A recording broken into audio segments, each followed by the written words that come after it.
தமிழ்நாடு முழுவதும் பரவலாக பெய்த கனமழையால் ஆயிரக்கணக்கான ஏக்கர் பரப்பளவில் பயிரிடப்பட்டிருந்த நெற்பயிர்கள் மழைநீரில் மூழ்கி சேதமடைந்தன. தஞ்சை மாவட்டத்தில் பெய்த தொடர் மழையால் 2500 ஏக்கர் பரப்பளவில் பயிரிடப்பட்ட இளம் பயிர்கள் மழைநீரில் மூழ்கி சேதமடைந்தன. பூதலூர், திருக்காட்டுப்பள்ளி, அம்மாப்பேட்டை உள்ளிட்ட பகுதிகளில் பயிரிடப்பட்ட சம்பா மற்றும் தாளடி இளம் பயிர்கள் மழையில் மூழ்கியது.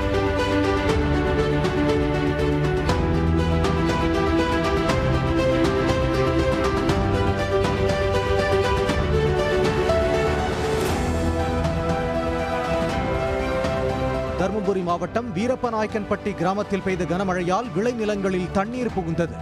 நெல், கடலை, கரும்பு, மரவள்ளி, மஞ்சள் உள்ளிட்ட பயிர்கள் மழையில் சேதமடைந்ததால் விவசாயிகள் கவலையடைந்தனர். தண்ணி அப்படியே போகிற பரவாயில்ல நெல் கழனியில் கள்ளத்தோட்டம் எல்லாமே அடிச்சுன்னு போச்சு. குச்சிக்காடு பூரா அடிச்சுன்னு போச்சுங்க. பூரா விவசாயத்தை பூரா நஷ்டம் பண்ணிடுச்சுங்க. நஷ்டம் பாருங்க, கிழங்கு பூரா நஷ்டம். இதில் 2-3 வயல் கடலக்காய் போட்டிருந்தேன். கடலக்காய் பூரா போச்சுங்க, தண்ணியில் போச்சுங்க. புடிங்க போட்டு வச்சுருந்து நெல் ஒரு வயல் போச்சுங்க.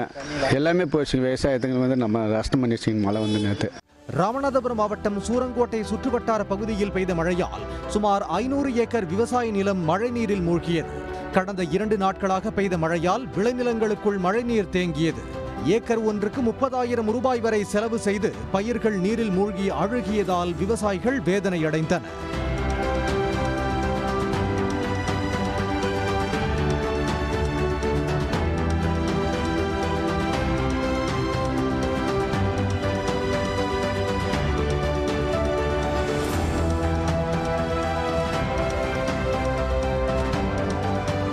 அதேபோல் நாகை மாவட்டத்தில் கனமழையால் அறுவடைக்கு தயாராக இருந்த குறுவை பயிர்கள் அடியோடு சாய்ந்தன.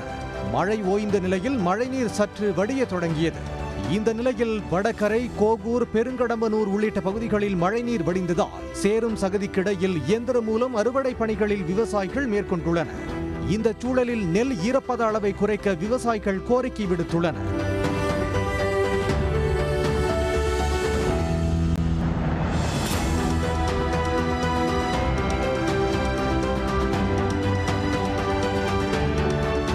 திருவாரூர் மாவட்டத்தில் பெய்த தொடர் மழை காரணமாக 1500 ஏக்கர் பரப்பளவில் பயிரிடப்பட்டிருந்த நெற்பயிர்கள் நீரில் மூழ்கின.